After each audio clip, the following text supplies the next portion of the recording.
മുഖ്യമന്ത്രി ചെയർമാനായ സിആർസെഡ് മാനേജ്മെന്റ് അതോറിറ്റിയുടെ അനാസ്ഥ കാരണം തീരദേശത്തെ ആയിരക്കണക്കിന് കുടുംബങ്ങളുടെ വീടെന്ന സ്വപ്നം തകർന്നടിയുകയാണെന്ന് ഒബിസി മോർച്ച നേതാവ് എൻ.പി. രാധാകൃഷ്ണൻ. ലൈഫ് പദ്ധതിയിലും മറ്റ് വീട് നിർമ്മാണ പദ്ധതിയിലും ഉൾപ്പെട്ടവരുടെ നിരസിച്ച അപേക്ഷകൾ കോടതി നിർദ്ദേശപ്രകാരം പരിഗണിക്കണമെന്നും അദ്ദേഹം ആവശ്യപ്പെട്ടു. തീരദേശത്ത് താമസിക്കുന്നവർക്ക് അനുകൂലമായി ധാരാളം കാര്യങ്ങൾ പുതിയ വിജ്ഞാപനത്തിൽ വന്നിട്ടുണ്ട്. കഴിഞ്ഞ 5 വർഷമായി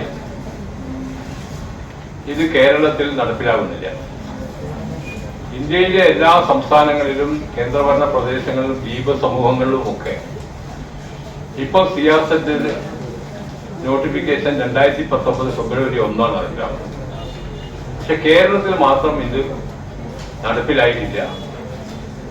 ഞാൻ ആരോപിക്കുന്നത് ഇത് തീരദേശത്തെ പാവപ്പെട്ട ആളുകൾക്ക് അനുകൂലമായി വന്നതുകൊണ്ട് മാത്രമാണ് ഇവിടുത്തെ സിആർസെഡ് മാനേജ്മെന്റ് അതോറിറ്റി ഇതിൽ താല്പര്യം കാണിക്കാത്തത്. വൻകിട കയ്യേറ്റക്കാർക്ക് അനുകൂലമായിട്ടുള്ള കാര്യങ്ങളാണെങ്കിൽ ഇതിനോടകം തന്നെ ചെയ്തിട്ടുണ്ടാവുമായിരുന്നു.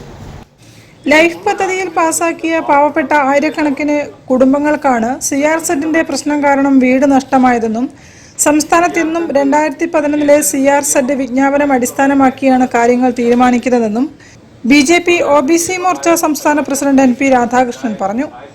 ഇതാണ് തീരദേശത്തെ പാരമ്പര്യ ജനവിഭാഗത്തിന് വീടും നിർമ്മാണവും നവീകരണത്തിനും തടസ്സമാകുന്നത്. 2019 ഫെബ്രുവരി 1 കേന്ദ്ര സർക്കാർ പുതിയ സിആർസെഡ് വിജ്ഞാപനം പ്രഖ്യാപിച്ചിട്ടുണ്ട്. കേരളത്തിലെ സിആർസെഡ് മാനേജ്മെന്റ് അതോറിറ്റി 5 വർഷമാണ് ഇത് നടപ്പാക്കാൻ കാലതാമസം വരുത്തിയത്.